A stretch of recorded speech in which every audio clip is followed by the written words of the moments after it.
Okay, so yes, indeed, there are a number of issues that we'll be highlighting this morning here in the studios. We've got His Excellency Ambassador Omar Suleiman, who is the former immediate past Nigeria's ambassador to Congo, former managing director of Nigerian Port Authority, and a member board of trustees of APC Professionals Forum. Good morning, sir. Thank you for coming on today. Good morning. Well, we see that the government having marathon FEC meetings. I think it's going to be ahead of this week. What is it this weekend? 31st, 29, yes, whichever one.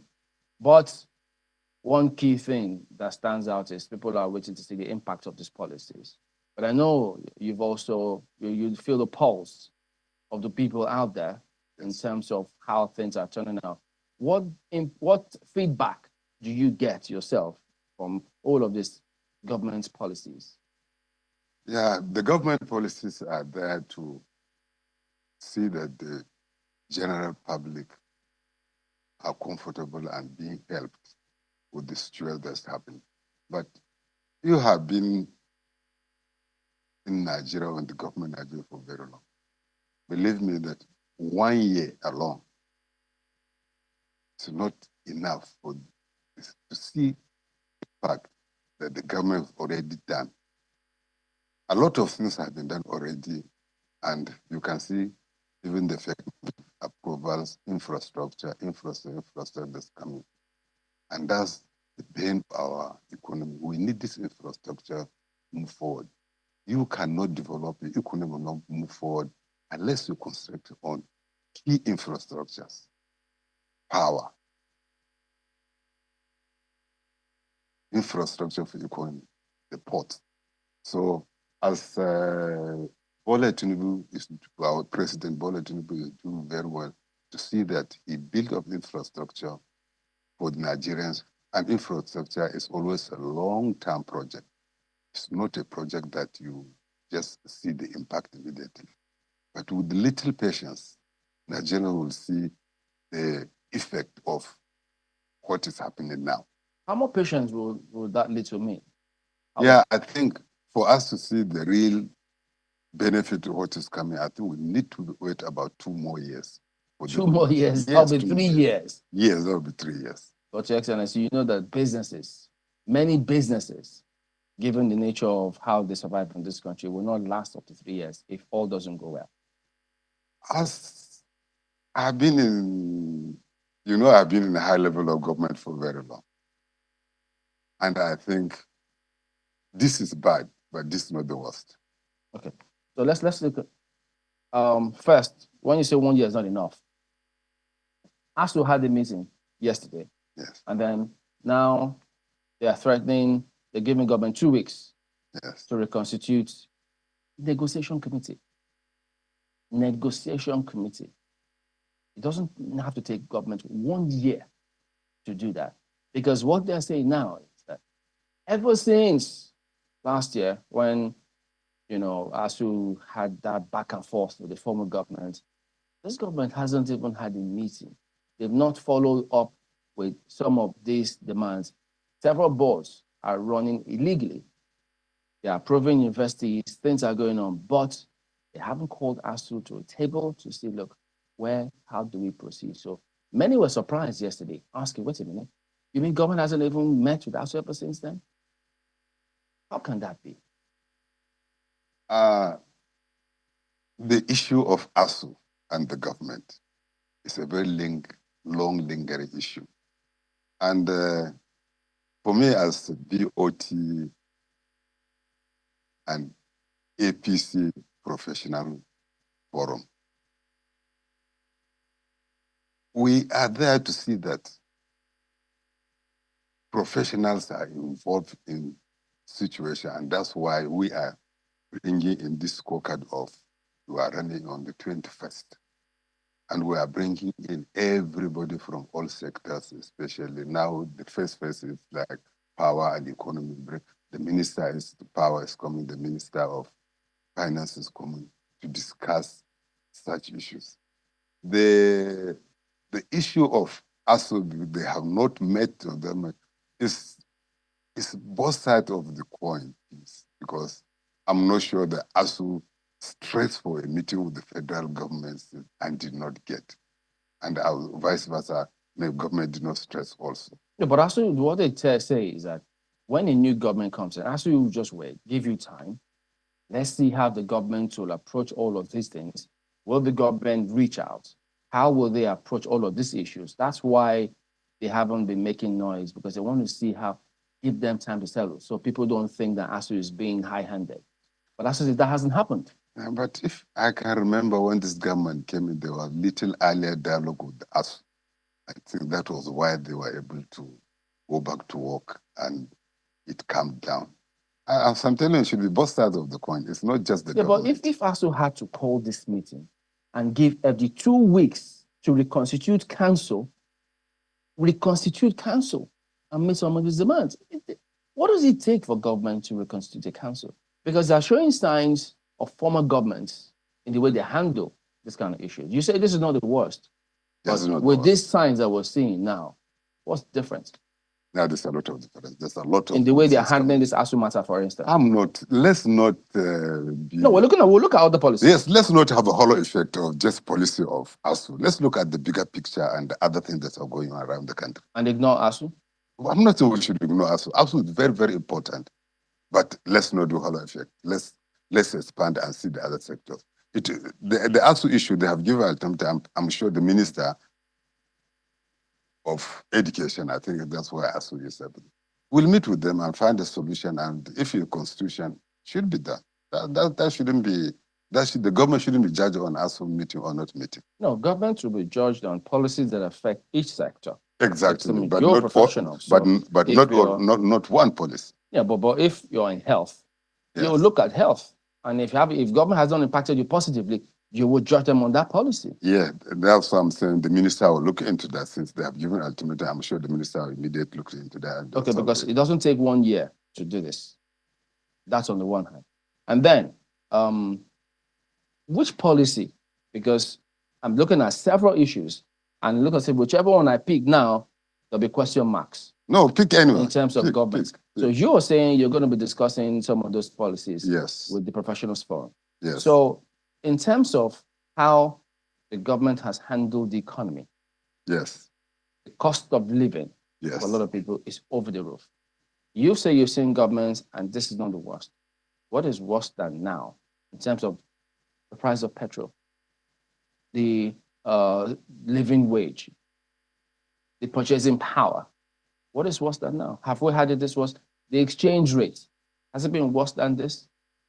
Yeah, it hasn't directly been worse of this, but believe me, you know, if your country, the way we are running the country before in terms of exchange rate, we are on the cliff. We are on the cliff.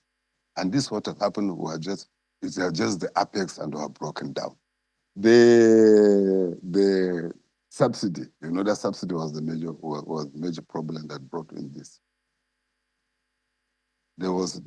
And by the time we remove the subsidy, but there's something positive about this government. This is the only government that dollar has raised to a certain level and came down. But there has never been. As we speak, yes, it's over between 1,400 and 1,500 now. Yeah, I'm saying that. That's the highest in the history. Yeah, but it reached 2,000 and it came down. And since I graduated in 1983 and 86, the dollar has been going on, even if it's fake, going or legitimate going, it has never gone up by cent and came down. And that's telling you the government is doing all it can to see that the citizens of Nigeria will not suffer.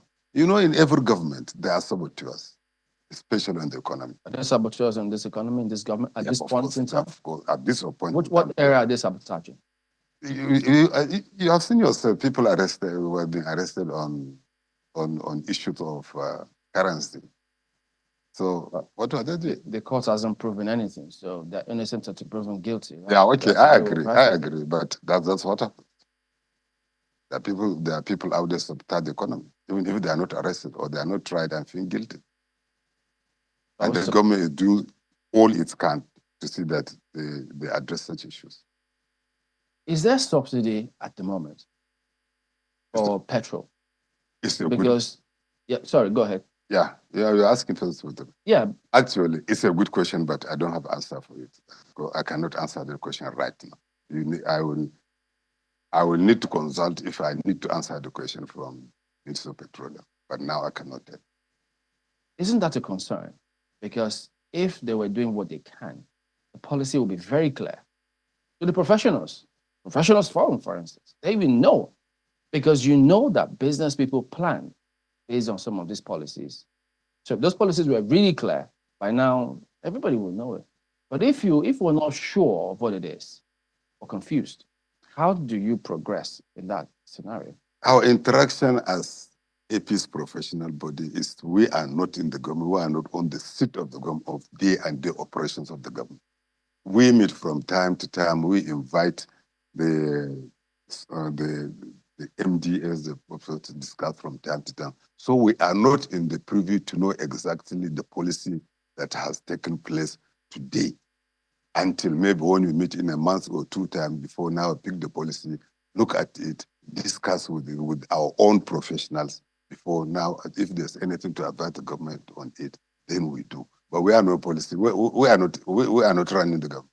So there are certain things that just after it's done, after a certain time, then we look at it. Ambassador, the point I'm trying to make is, you don't have to be in government or working with government to understand the policy, for it to be clear to you. Because as a professional and as an investor, government is shopping for investors. They want investors to come in. Yes. So if investors cannot see from a distance, okay, policies are clear here, they're clear here, okay, I think we can plan based on this. That's a challenge. Yeah, it's a challenge. The clarity policy will tell something. I'm telling you, it takes time, because even the investors, if the investors are saying we are trying to bring in investors, the policy that they are telling me they are saying is not the policy maybe that has been discussed in the boardroom of the policy. It's sometimes they see sometimes there's no policy that doesn't come with some negative effects, whatever it is. And usually negative policy get exaggerated. And when such things come, they're being looked into. But all the government is doing, and I think we have not, as far as I'm concerned, we have not seen a government that's working so hard to bring investors to this country like this particular government of President Bola Tinubu. This one.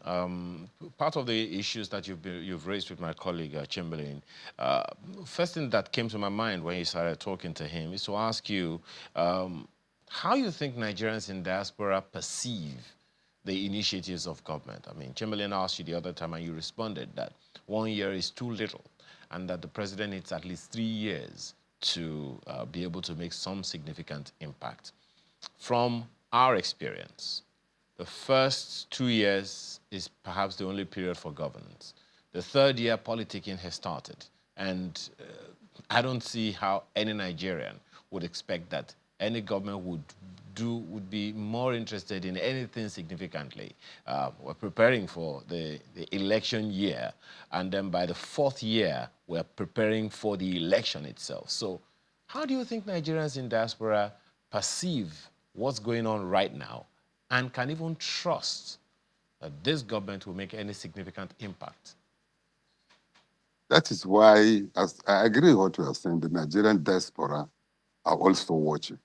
And I've also been in diaspora with Nigerian diaspora that we are discussing issues like what we are discussing, what we are talking about every day.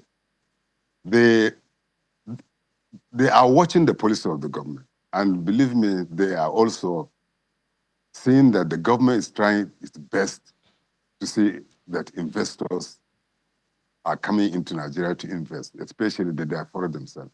And believe me, a lot of the people in diaspora now, with what we are saying is happening, have increased their investment into the country. And a lot of them are even coming back to see that they establish businesses and make positive impact to the Nigerian economy. It would seem, Ambassador, that generally government is not as sensitive to what Nigerians are going through. When ministers talk, or when any representative of government talks, or any individual that has any sympathy for the ruling party, particularly at the federal level, no one ever says anything, is really going on except the opposition parties. The opposition parties are always on the extreme, like okay, nothing is going right, and the people who have sympathies for the government and the government itself is always say, oh, everything is going smooth. We're looking for the truth here, Ambassador. We're looking for someone to tell us, well, things are not going the way they ought to go. However, this and this and this are the things that need to be done or are being done. We're looking for communication, Ambassador. We're looking for government to come out and tell Nigerians the real truth. We're looking for information that Nigerians can trust. Things seem to go on a regular and on a continuum, such that people don't even know how to connect the dots anymore. Chamberlain talked about the purchasing power of the Nigerian. We've talked about power supply, electricity tariff. We've talked about fuel scarcity and increase in fuel prices. We've talked about countless other things, inflation figures and all. It would seem like no one is really telling Nigerians what is going on and what to expect. Oh, things are going to get worse before they get better. All of that is narrative. We're looking for something to hold on to trust. What would you advise Nigerians to do, or the government in particular, to do to enforce or ensure confidence so that people can trust them? Thank you very much. I like the angle you took this question to, but believe me, the issue of inflation, the issue of the prices of goods is not particular to Nigeria. Check your data all over the world. I just came back from London, and I'm telling you, price of things that are maybe £1 have gone to £1.25, even £1.50. And even the price of energy has highly, highly gone up.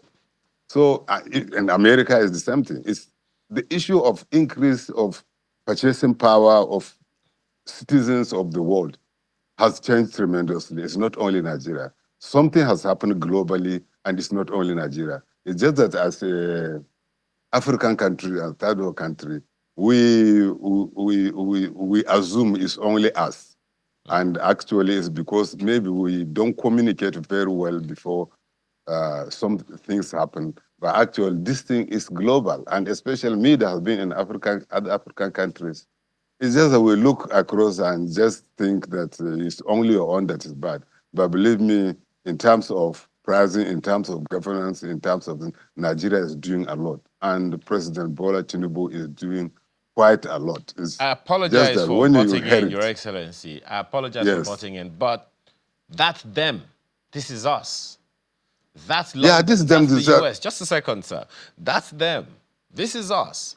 There are those who would also argue, Your Excellency, that in these countries and in these cities or environments that you talk about, they have certain safety nets. The infrastructure are working, the systems are pretty optimal, so that even if the things are going real steep for the people, someone was just sharing, I think it was yesterday, that certain classes of people, particularly in the US, receive paychecks every so often to buffer the environment, the situations that they find themselves in. I don't know if that happens in Nigeria. We hear of the safety nets registry and all of that, which the state governors are still fighting. Whether or not that is even active is another thing altogether. That is them, Your Excellency. This is us. There are those who believe, and that you also know, given the wealth that Nigeria has in its potential capacity, that is just latent. It's not potent, it's not active yet. We shouldn't be in this mess, Your Excellency. Thank you very much. And I think you are talking to Ambassador of Congo, the richest country in the world, who has just left Congo. And believe me, if you check your records, Nigeria is the fourth largest in terms of mineral resources in Africa, not even the first. And we are the largest economy because the first is Congo, next is South Africa, the third is Tanzania, then Nigeria is the fourth. But if you look at the data indices, how much Nigeria has even done, it's just go back and say, you cannot say we is we. It's global. You can't separate yourself from what is happening from your neighbors because it affects you. Just that, as you said, you can't blame President Tinubu in a year because he was not able to set up system that will be giving checks to people. But a lot of things have been set up. Sometimes we have issue implementation down. But as you said, you don't know if the state government is doing it or not. So it's being done, but just that maybe it hasn't reached a lot of people. And there's this high exaggeration of issue of hunger in Nigeria. There's hunger quite all in certain area, but we, especially we that are privileged with the media, sometimes we also not look at the positive stuff, what is happening in Nigeria. Nigeria is trying very well in terms of feeding because where was it recently? Yeah, it was even like I had one simple conversation with a person.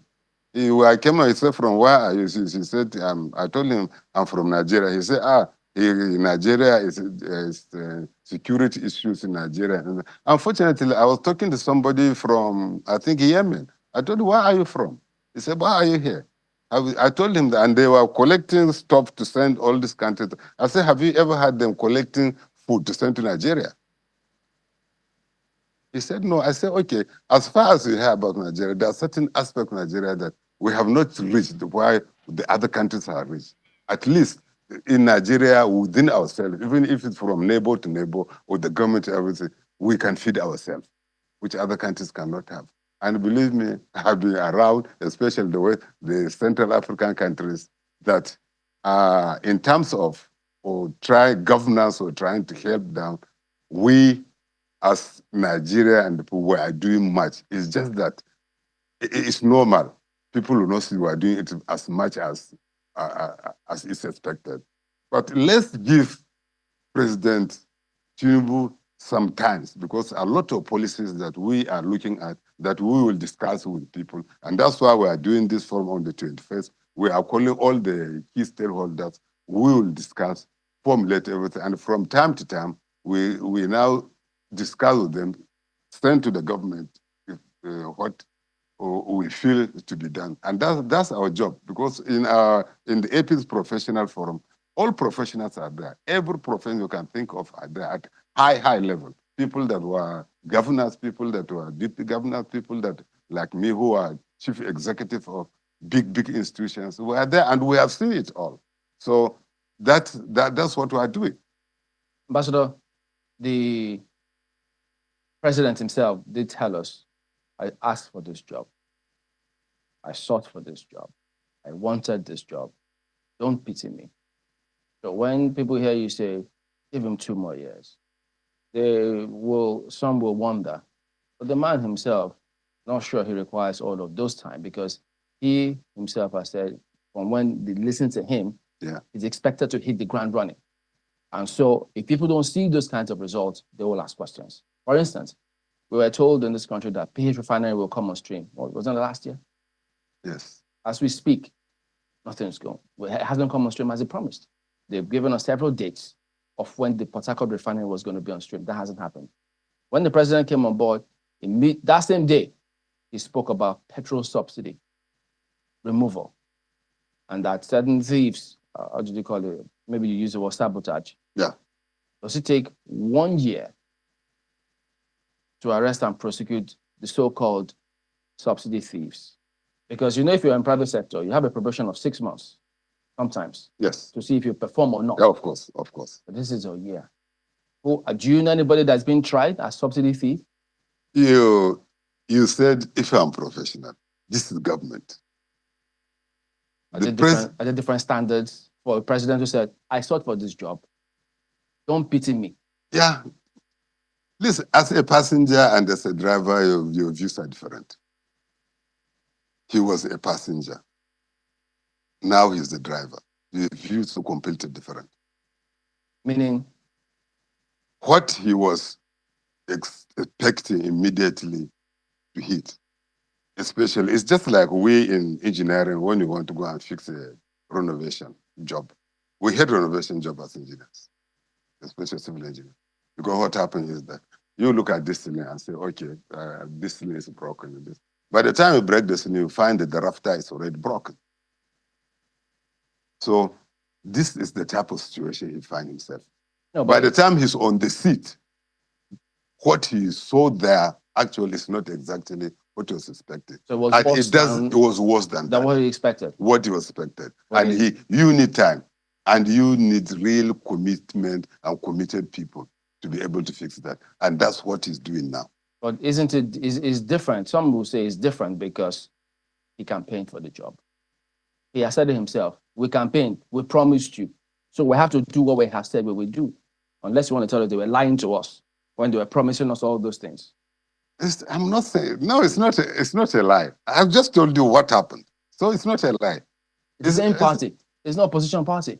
They had opportunities to go and see. They had meetings with the outgoing government, the documents, what happened before. This is where we are. You can take off from here. All of those things were done. So what's the excuse to wait for? What did you say? You said 2 more years. You said all those things were done. Didn't they hand over? They didn't hand over. There was no handover note. There was handover note. Exactly. That's what I'm saying. So if you saw the handover note, you've read it with your team. You have eggers in the industry. You have eggers in your cabinet. Why should we wait for 2 more years? What of handover note that doesn't contain certain things? What do you do? It's a phone call away from the former president. Former, all the other ministers are all in this country, most of them. The former president, as I'm telling you, also relying on ministers and deputies. And so, what of a situation that they too, the president does not have the first-hand information of what to take? Are you telling? Is that the case right now? I'm not telling you it's not the case. I'm telling you. So that's hypothesis. So we can't go. We can't just put. So we can't rely on hypothesis. Let's rely on practicals. What is going on right now? Because you can't go and tell the people out there on the streets who they're whatever they earn cannot even buy anything. We can't tell them to wait for 2 more years. But so that will be very tough. They will think we're being insensitive if you say that to them. Yeah, already they think we are being insensitive already. But this is the reality. This is the reality of the situation. It will take a little time. Then everything will be okay. I'll be here with the studio and you will smile with me. Like what, 2 more years, then everything will be okay? It will be okay in 2 more years. Let me go back to what I asked you previously. Yes. When the president said subsidy was being manipulated, there were people who were stealing. Yes. There were frauds in that area. Till today, I didn't ask you, have you seen anybody arrested or being prosecuted right now to justify what they told us there were thieves in that sector? Do you know anyone? Because I don't. Yeah, the issue with that, let's leave that to judiciary, to the minister of No, justice. it's not to the judiciary. The judiciary will take cases that you bring to them. The president told us that subsidy was a fraud and there was no one to remove it. It wasn't working. People were stealing the money meant for the common people. So now that they removed the subsidy, people expect naturally. So who were those that were guilty of all of those things? Judiciary cannot do anything that don't come before them, but they're not for their Christmas. I'm asking, has anyone been arrested and taken to face the music? It's not the president that will take them. It's the system that will investigate and take them for prosecution. Yeah, the buck stops at the stable. He's the one who removed subsidy, not the institution. He's the one who made the announcement. Yes. He's the one who said he was prepared. He's the one who said, don't pity me for this one. He's the one who said, I campaigned, I will do it. He's the one who says, ask me, hold me accountable. Why shouldn't we then hold him accountable? Give him time, they will hold him accountable, I told you. No, you say give him that. He's not saying give him time. I told you why. Ambassador, by May 29. Yes. Are you not going to roll out the drums to celebrate? Why not saying wait for 2 more years? It's not, they're going to roll out May 29 is not a celebration. What is it? It's just to take a scorecard. You have spent 1 year in office. And yeah, but they'll tell you what we've done. They will tell you we've done this, we've achieved. Those words will be dominant on the day because they're expected to get accolades. Yeah, they're expected to be cheered and clapped for. Yeah. Can people who are hungry clap for them? No, people hungry will not clap, definitely. I agree with you, but that is why the AP's professional forum is trying to distill, to meet with them, to distill whatever, to sensitize the common people first of what the realities are before they. Is it true that a lot of, because I'm told, some of my colleagues say, in the North, many people are not happy with this president, this government. Policies are not going right. They're feeling the hinge very, very badly. Is that true? I can't answer that question. Why? Because I don't know why you got it from you. You say some people. Unless you mention specific name, then Suleiman can give a specific answer. So give me a specific answer. From your sphere of influence up north, are they happy with this government? So far, so good. How? What do you mean? They're happy with the government? They're happy with the government. You consider authoritative? I consider authoritative. My colleague has one more question. Okay. Just a quick one, Chamberlain. Well, you know, Your Excellency, I don't know how happy people are or how they are reflecting on the fact that we say have multidimensional figures. If you can still hear me. I can hear you now. Okay. So the question I want to ask you straight up is this. How come we do not have the kind of collaboration between the federal government and state governments to instill more trust and foster economic growth in the various states and regions in the country? I will not agree with that totally. Maybe if you said AP's government does not have collaboration with the other party government, maybe some PDP government and NPP government, but the APC is a unit, and the president and the AP's governors have collaboration, and they are working together. My sincere apologies. For what we understand, once a government comes in, whether PDP, APC, LP, whatever, they cease being political party leaders. They become leaders of Nigeria. So it's immaterial which party they come from. They lead Nigeria and they lead each state in the country. There should be collaboration between the federal and state governments. Otherwise, we cannot have economic growth. Don't you agree?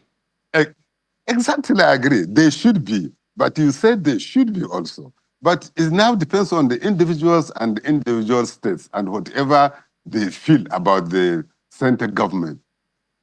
And you know, this has happened since the first independence. This has happened even during the second independence when our president Obasanjo was the president. There's issue with other states that was not his party PDP. So this is ongoing on until maybe we evolve to see that a president of Nigeria have to invite all the parties will embrace and work together. But that's why we have some of these issues, and we cannot discount it. Okay, just before going, Ambassador, you said the Minister of Finance and some other officials of government will converge with the APC Professionals Forum to discuss. What would that be about? Or to discuss what the reality of the achievements and what's and the people there to discuss the progress of APC 1 year in the office. Then we round up together. They have people who tell them the truth that look, someone. Yeah. There will be. We invited people that will tell them the truth, and you are invited. Okay, thank you. We've been speaking with His Excellency Omar Suleiman, Ambassador, immediate past ambassador, as a matter of fact, of Nigeria to Congo, a former Managing Director of Nigeria Port Authority and a member of the trustees of APC Professionals Forum. Thank you for coming on this one. Thank you very much. All right, so on top of the hour, we're going to have a business morning on Sunrise Daily, so don't go away.